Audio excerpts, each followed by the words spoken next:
Thank you, Lord. Blessed be the name of Jesus. Isang magandang hapon at mapagpalang araw ng Lunes. Muli sa lahat ng mga kapatiran, kumusta po kayo?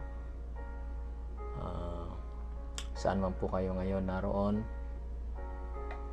Nagbabiyahe man, nagtatrabaho, nagpapahinga. Muli ang inyong lingkod, kapatid, dito po sa aming iglesia ng Batang-Batang. Kami po ay bumabati sa inyo sa pangalan ng ating Panginoong Jesucristo. Nawa po ay tayo ay nagtatagumpay sa lahat ng mga pinagdadaanan natin mga pagsubok. Atin pong binabati ang lahat ng mga churches, kapatiran na sumusuporta sa araw-araw nating pagpapahayag ng salita ng Diyos. Lalong-lalo na po ang ating mga kamanggagawa na naroon po sa kanya-kanyang tungkulin. Ganon din po ang mga kapatid natin na nasa malayong lugar, sina Sister Melinda, sina Brother Iman, Brother Rudy, Sister Nelia, sina Brother Melvin, sina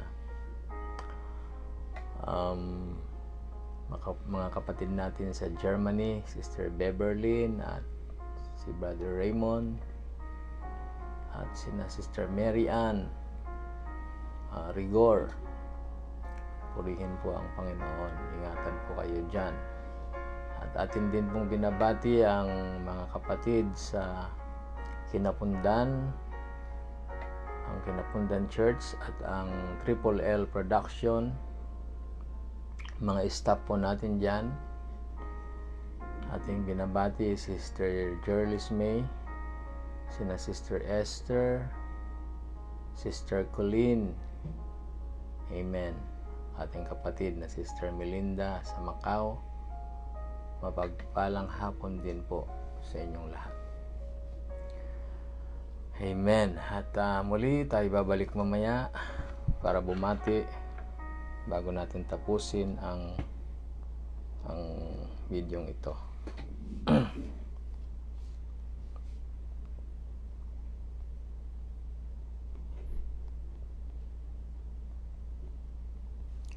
Praise God. Ngayon po, nais kong bumasa dito po sa aklat ng Romans chapter 15 verse 4 to 7. Amen. Sa wikang Tagalog, sapagkat ang anumang bagay na isinulat ng una ay nangasulat dahil sa ikatututo natin, upang sa pamamagitan ng pagtitiis at pag-aliw ng mga kasulatan ay magkaroon tayo ng pag-asa. Loobin nawa ng Diyos ng pagtitiis at paggiliw na kayo ay magkaisa ng pag-iisip sa isa't isa ayon kay Kristo Jesus, upang kayo na may isang pag-iisip sa pamamagitan ng isang bibig ay luwalhatiin ninyo ang Diyos at Ama ng ating Panginoong Hesukristo. Sa ganito'y magtanggapan kayo gaya naman ni Kristo na tinanggap kayo sa kaluwalhatian ng Diyos.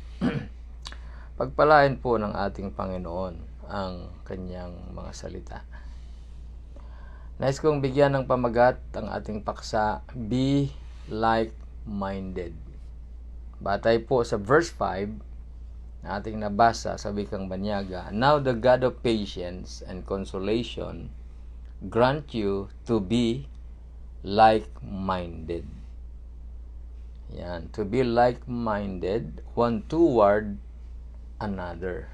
So, yan po ang ating pag-uusapan, ang magkaisa ng pag-iisip. Parang napakahirap po yata ito, mga minamahal na kapatid, na mangyari na ang tao ay magkaroon ng iisang pag-iisip. Dahil alam naman natin na iba-iba ang takbo ng isip ng tao. Merong mga pag-iisip na makakalimutin, may mga pag-iisip na palaging nagbabago, pabago-bago ang isip, at merong mga ang kanilang pag-iisip ay sa negosyo, pag-iisip ng iba ay yumaman, no? Ang pag-iisip ng mga iba naman ay yung makontento kung anong meron sila. Ngunit ano ba ang gustong ipahiwatig dito ng kasulatan tungkol sa atin na sinasabi ni Apostol Pablo na loobin nawa ng Diyos ng pagtitiis at paggiliw na kayo'y magkaisa ng pag-iisip. Kasi nga po, kung ating titingnan ang bawat isa sa atin, marahil magkakaiba tayo ng talent, ng kaloob, magkakaiba tayo ng mga pangarap, magkakaiba tayo ng gusto. Ngunit, ito po ay pwedeng mangyari ayon sa Ebanghelyo na ang tao ay maging like-minded. Yun. Magkaisa ng pag-iisip. Sa paano po ba natin makikita na ang tao ay pwedeng magkaisa ng pag-iisip? Dagdagan natin ang pagkabasa sa Romans 12, verse 16. Sabi po rito, magkaisa kayo ng pag-iisip. Huwag ninyong ilagak ang inyong pag-iisip sa mga bagay na kapalaluan, kundi makiayon kayo sa mga bagay na may kapakumbabaan. Huwag kayong mga pantas sa inyong sariling mga haka. May dalawang takbo ng pag-iisip dito sa lupa. Ang isa, mataas na pag-iisip. Pag-iisip na mahirap abutin, ngunit meron namang sinasabi sa atin dito na huwag tayong mag-isip ng mga bagay na matataas, kundi ang isipin natin ay mga bagay na kapakumbabaan. Yan po. So alam natin na itong bagay, pag-iisip na pakumbabaan, ito ay ginawa ng ating Panginoon. Kaya sabi ni Apostol Pablo, magkaroon kayo ng pag-iisip gaya ng kaisipan ni Kristo, na bagamat siya ang may-ari ng lahat, bagamat siya ang pinakamataas sa lahat, bagamat siya ay Diyos, hindi niya ito inaring panangnan na maging kapantay, kundi siya ay nagpakababa at nagpakaalipin. So dito tayo, mga kapatid, inilalagay ng ating Panginoon. Ano man ang estado natin dito sa lupa, ano man ang kalagayan natin, may pinag-aralan, may matalino, edukado, degree holder, may posisyon, gusto ng Panginoon na tayo ay magsalubong sa isang kaisipan na mayroong pagpapakumbabaan sa isa't isa. Okay? So, saan po dapat tayo magkaisa ng pag-iisip? Batay dito sa Philippians chapter 4, 1-3. Sabi po rito, kaya nga mga kapatid kong minamahal at pinananabikan, ito po, sa paanong paraan, saan tayo dapat iisa ng pag-iisip, ito po, aking katuwaan, putong magsitibay nga kayo sa Panginoon, mga minamahal ko. Sabi niya, ipinamamanhik ko kay Euodias at ipinamamanhik ko kay Sintike na mga kaisa ng pag-iisip sa Panginoon. Merong dalawang tao na binanggit dito, si Apostol Pablo, si Euodias at si Syntyche, na sabi niya, ipinamamanhik ko. Parang nakikiusap siya na kayo ay magkaisa ng pag-iisip sa Panginoon. Yan. Kumbaga, magsasalubong tayo doon, ang ating mga kaisipan, magsasalubong. Merong meeting ground ng lahat ng ating kaisipan, bagamat magkakaiba, pero doon sa Panginoon, doon tayo magmi-meet lahat, mga kapatid. Sabi niya rito, pagpatuloy natin, oo, ipinamamanik ko rin naman sa iyo, tapat na kasama. Yan. Sa pagtulong na iyong tulungan ang mga babaeng ito, sapagat sila ay nangagpapagal na kasama ko sa Ebanghelyo.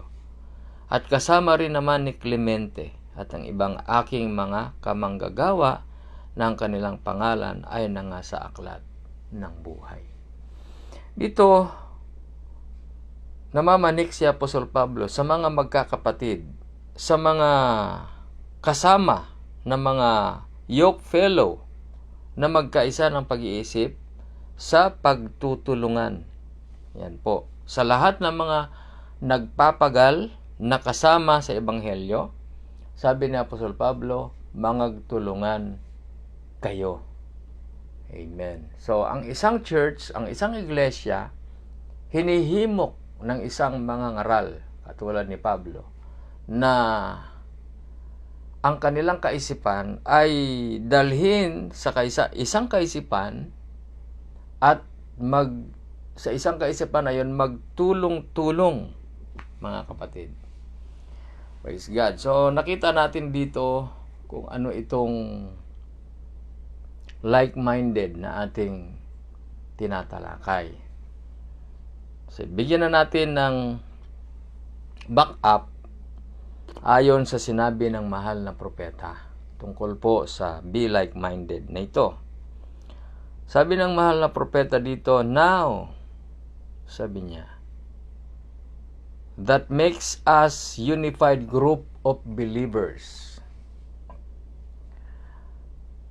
Unified, ibig sabihin, talagang matindi ang kanilang, yung grupo, sila isang grupo ng mga mananampalataya na nagkakaisa, unified group of believers. Now, when we don't obey that, then we don't obey God. Yun. Kapag hindi daw tayo nagkakaisa bilang mga mananampalataya at mag-unified, hindi natin sinusunod ang Diyos. And we displease God. At ang Diyos ay hindi nalulugod sa atin kapag tayo ay magkakaiba ng kaisipan. Ito pa ang mangyayari kapag kakulang tayo sa kaisahan. And therefore, our church, ang ating simbahan, our people, ang ating mga kongregasyon, cannot prosper. Iyon po ang mangyayari. Kapag kulang sa kaisahan, ang simbahan hindi nagpa-prosper. See? Okay. Literally, spiritual church, building man ito o tao man ito, may makikita tayo mga churches, umabot na ng 30 years. Hindi pa rin makikita yung pagbabago. Ano ang dahilan? Bakit hindi nagpa-prosper? Kulang sa kaisahan. Maging ang mga tao, our people, cannot prosper. The church cannot go on. Hindi nag-move. Hindi nag-go on yung church. See? So, yun po. Bakit po? It's because we are disunified together. Kaya, mga minamahal na kapatid, kung maganda ang panukala ng isang sister, kahit sister lang yan, maganda ang panukala ng isang brother, o sino mang ordinaryong believer, pag nakita ng pastor na maganda yon, suportahan ng pastor. Kung ito ay para sa ikalalago ng paglilingkod o mananampalataya, wag nang isipin ng pastor na pinangungunahan ako, dapat ako ang pastor dito. Wag niya nang isipin yon. Dapat isipin ng pastor yung kaisahan ng paglago. Kaya hindi lumalago kasi merong crab mentality. Merong mga negative na imbes na suportahan ang magandang layunin ng isang kapatid, hindi nila sinusuportahan sa isa't isa. Vice versa. Ganun din po ang pastor sa kanyang mga plano. Kapag hindi sumuporta ang mga kongregasyon sa magandang plano ng pastor, hindi kaya ng pastor mag-isa. Bakit? Mga kapatid, ang nangyayari, yung church na yan ay disunified. Ituloy ko. Medyo mahaba lamang po itong quotation na ito, pero isang quotation lang itong ating babasahin.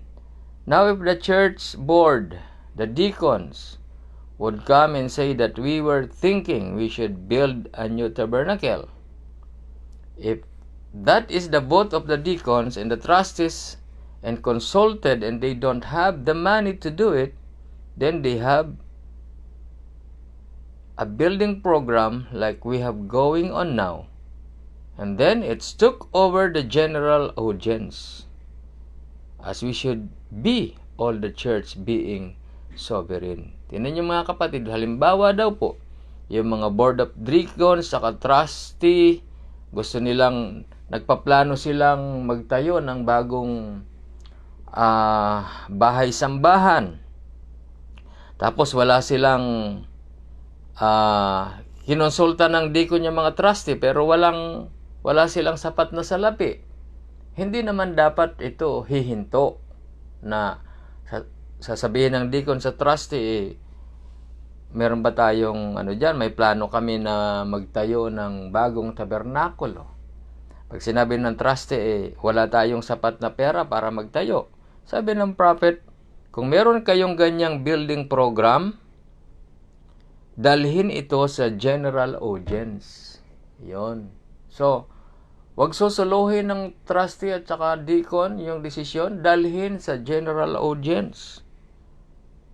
At sabi dito, as we should be, all the church being sovereign. Then if the church votes for the new tabernacle, then we all should cooperate together in building that new tabernacle. Ngayon, kung ang karamihan sa church gusto nila yung panukala na yon na magtayo ng bagong simbahan, magkipag-cooperate ang bawat isa.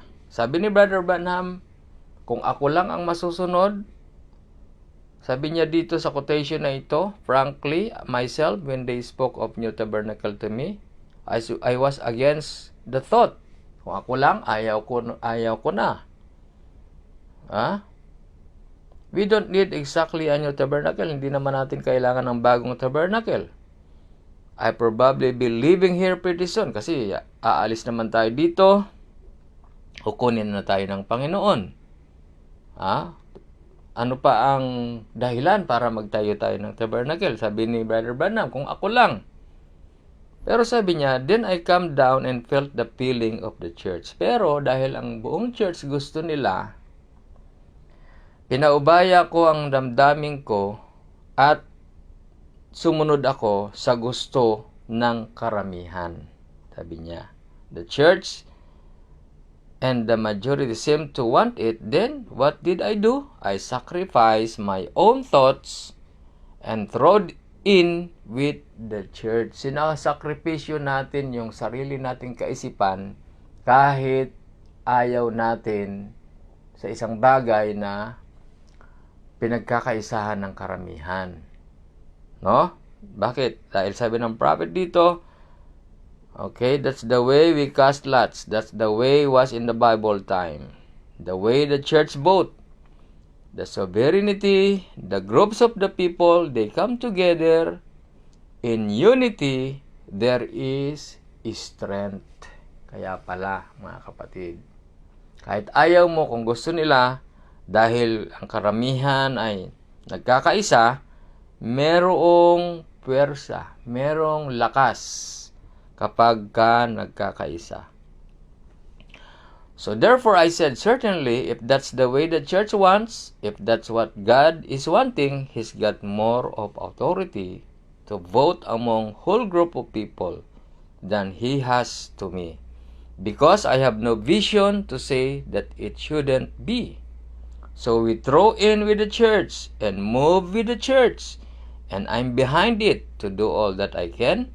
So, help out the church. So, maliwanag mga kapatid na kahit minsan ayaw natin ang pinagkakaisahan ng buong church, halimbawa sa anniversary, nagkakaisa kayo na ito ang putahe, ito ang menu, at halimbawa ikaw ayaw mo yung ganon, tapos sila nasunod ang karamihan. Ngayon, ang sabi ng prophet, kahit ayaw mo, sumunod ka sa karamihan at tulungan mo, suportahan mo. Hindi yung pag-ayaw mo, sige, bahala sila, basta ako hindi na ako a-attend, hindi ako tutulong. Hindi ganon mga kapatid. Kailangan natin na be like-minded. Kailangan natin tumulong. Kailangan natin sumuporta kahit hindi nasunod yung ayon sa gusto natin. Last paragraph. That should be the motive of every Christian. Yan dapat ang bawat motibo ng mga Kristiyano. And every person in the church, bawat tao sa simbahan, is for the unify ourselves and stick together. Whatever the church votes for, that's what we should stand for. Kung ano ang pinagkaisahan ng simbahan ng iglesia, doon tayo tatayo. Then say, for instance, we want change something in the church. Kung meron silang gustong baguhin sa church, well then, if the trustees wants to, somebody else wants to, the deacons, they want to change something that comes before the church then together. If our idea here seems to be a little different than what the whole church said, let's sacrifice that idea.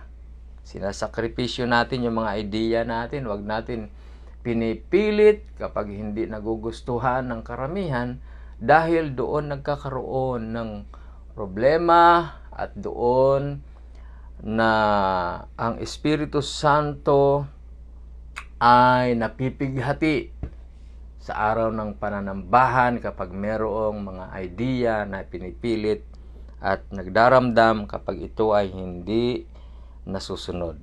Kaya sabi ho ng mahal na propeta, amen, that's the only way we can stand united. And if this church will just go on the way you're going now and be united together, it's unlimited. What he'll do? If we'll stick together. We must stick together. Dapat nandun tayo. Talagang matinding ang pagkakaisa. That's how we want to be. So complete with one another, then so complete in the hands of God. Yon, dapat hindi tayo watak-watak, hindi tayo iba-iba ng opinion, ng idea, at kung sakali man naiiba ang ating idea, sinasakripisyo natin ito alang-alang sa pag-usad at paglago ng iglesia at ng bawat mananampalataya.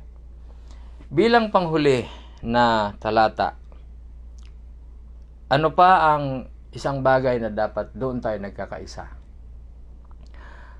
1 Corinthians 1:10, ngayoy ipinamamanhik ko sa inyo, mga kapatid, sa pamamagitan ng pangalan ng ating Panginoong Hesukristo, na kayong lahat ay magkaisa ng isa lamang bagay, at huwag magkaroon sa inyo ng pagkakabahabahagi, kundi kayo'y mga lubos sa isa lamang pag-iisip at isa lamang paghatol. Kaya ang isang local church, maraming nagagawa. Marami pong mga natatapos. may mga activity at napapalago nila ang mga bagay na ito dahil sinusunod nila ang 1 Corinthians 1:10 na hindi sila bahagi, hindi sila hiwa-hiwalay, kundi isang pag-iisip, maging sa judgment, maging sa paghatol kung ano yung dapat nilang gawin. Amen? Ay iisa ang kanilang hatol lagi. Maging sa anumang bagay, anumang disciplinary action sa church, isa ang hatol ng mga yan.